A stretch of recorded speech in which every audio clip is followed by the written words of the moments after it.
तो चलिए एक ऐसी कहानी को समझते हैं जिसमें दिल और दिमाग के बीच एक अजीब सी जंग छिड़ी हुई है। ये कहानी है विश्वास और डर के बीच की एक बहुत ही दिलचस्प लड़ाई की। सीधे कहानी में उतरते हैं। अक्सर जीत के बाद जश्न होता है ना? लेकिन यहाँ कहानी की शुरुआत ही एक अजीब से डर से हो रही है।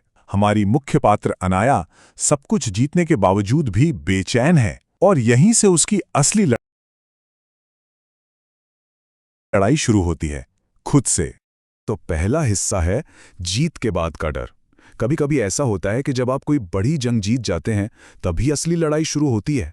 चलिए देखते हैं कैसे। तो अनाया के मन में आखिर चल क्या रहा है? देखिए, जीत तो मिल गई, लेकिन उसके अंदर एक डर बैठ गया है। वो भरोसा नहीं कर पा रही किसी पर भी, शायद खुद पर भी नहीं। उसका दिल कुछ और कह रहा है और दिमाग कुछ और। एक कश्मकश है, और सबसे बड़ा डर यह है कि कहीं वो फिर से खुद पर से अपना कंट्रोल ना खो दे। ऐसे मुश्किल वक्त में अर्जुन उसके साथ खड़ा है, और वो जो कहता है वो सिर्फ दिलासा नहीं है। वो कह रहा है कि प्यार सिर्फ दिल की बात नहीं, ये तो विश्वास और एक दूसरे को समझने का नाम है। वो उनके रिश्ते को एक मजबूत नींव दे रहा है, विश्वास की नींव। लेकिन कहानी यहां से एक नया मोड़ लेती है।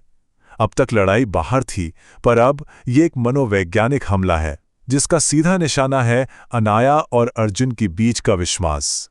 और ये हमला कैसे होता है? मास्टरमाइंड की तरफ से एक मैसेज आता है।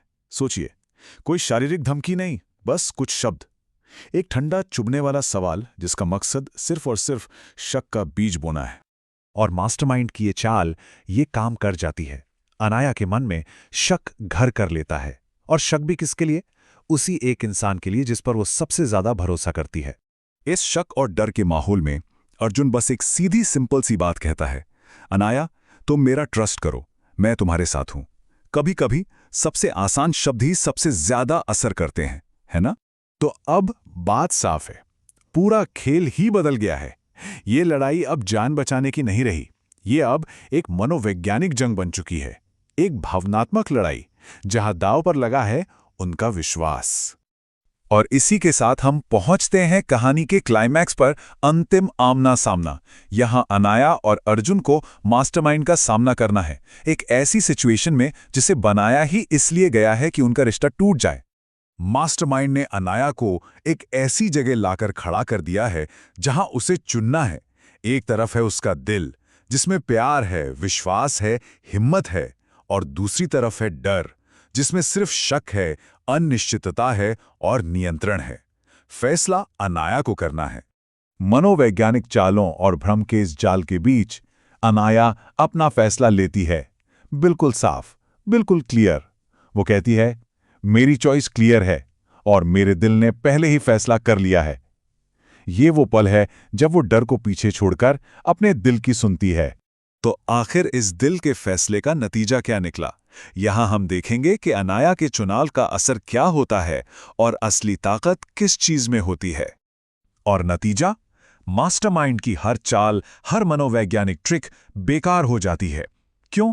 क्योंकि अनाया और अर्जुन का आपसी विश्वास ही उनकी ढाल बन जाता है। एक ऐसी ढाल जिससे कोई भ्रम, कोई खतरा तोड़ नहीं सकता। और यही इस पूरी कहानी का सार है, इसका सबसे बड़ा सबक, कि लड़ाई चाहे बाहर की दुनिया से हो या अपने ही मन के अंदर, सबसे मजबूत हथियार हमेशा प्यार और विश्वास ही होते हैं। तो ये कहानी हमें एक अहम सवाल के साथ छोड़ जाती है। जब भी दिल और दिमाग के बीच ऐसी जंग छिड़े तो जीत आखिर किसकी होनी चाहिए?